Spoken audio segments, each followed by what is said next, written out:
After a 5-year break, Juan the Luchador makes his return in Guacamelee 2 from Drinkbox Studios, a Metroidvania-style adventure with solid combo-based combat and excellent platforming.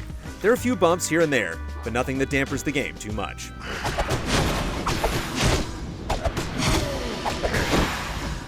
Guacamelee 2's story picks up several years after the events of the original. Juan is now a family man, enjoying his days of peace and relaxation when suddenly his town is thrown into chaos as black dimensional boxes and skeletons show up.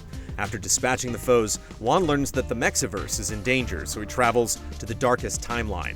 Here Juan is informed that a man named Salvador is collecting 3 legendary artifacts. These are said to give great power, but disrupting them could cause all the timelines to collapse on each other. As the last Juan alive on any timeline, it's up to him to stop Salvador and his evil gang from destroying the Mexiverse. The story and writing is still as zany as the first Guacamelee, and while the humor and characters can be a bit much at times, it rarely goes on for too long or drags down the pace of the game. Thankfully, the art design and music are just as strong as they were in the original 2.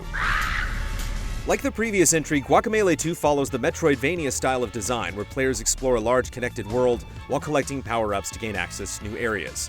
Exploration and traversal are further enhanced by the game's realm-swapping mechanic, where Juan can jump between the realms of the living and the dead in order to progress through a location. For example, a platform may only be available in one realm, or an enemy can only be damaged in the other. The game keeps this feeling fresh by constantly throwing the player into new and creative situations where they'll need to adapt quickly in order to succeed. For instance, you may need to swap between realms quickly, or remain in a specific realm while frantically traversing through an area in order to avoid being burnt by lava.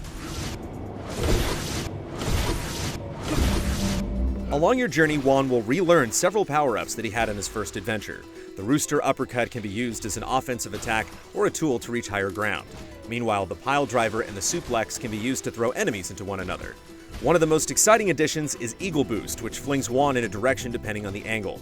There are also several different skill trees where new upgrades can be purchased, like extra damage for abilities or more health from enemies killed. While Juan could turn into a chicken in the first title, Guacamelee 2 puts a much heavier focus on it this time around. Now, Juan can learn Pollo powers, which are essentially new moves like a slide and a diagonal dash that can only be used while in chicken form. It's a nice addition that adds a bit more depth to Juan's arsenal and presents some interesting and creative scenarios to tackle. Guacamelee 2 focuses much more on challenging platforming than other Metroidvania games. There are several areas throughout the adventure filled with creative obstacles that make great use of your moveset.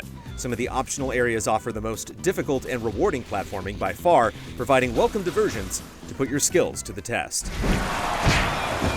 Combat sections are also a big part of the game, requiring players to clear an area of various enemies to proceed. Some rooms are quite basic, while others require a bit more finesse. These rooms do become a bit tiresome after a while though, since they often bring your momentum to a grinding halt. Thankfully, most of the time, they don't last too long. Local multiplayer makes a return, allowing up to 4 players to play together. It can be a lot of fun to bash enemies with your friends, but it can also be hard to keep track of your character, especially on platforming sections where precise timing and execution are required. It's great to be able to have a few buddies to drop in with you at any time, but the journey is much better overall if you go it alone. Guacamelee 2 is a strong return for Drinkbox Studios. It improves on many of the ideas of the original while adding some fun new additions like the more versatile chicken form and better platforming. Its jokes are still a bit hit or miss, and some combat sections slow down the flow, but Guacamelee 2 shouldn't be missed.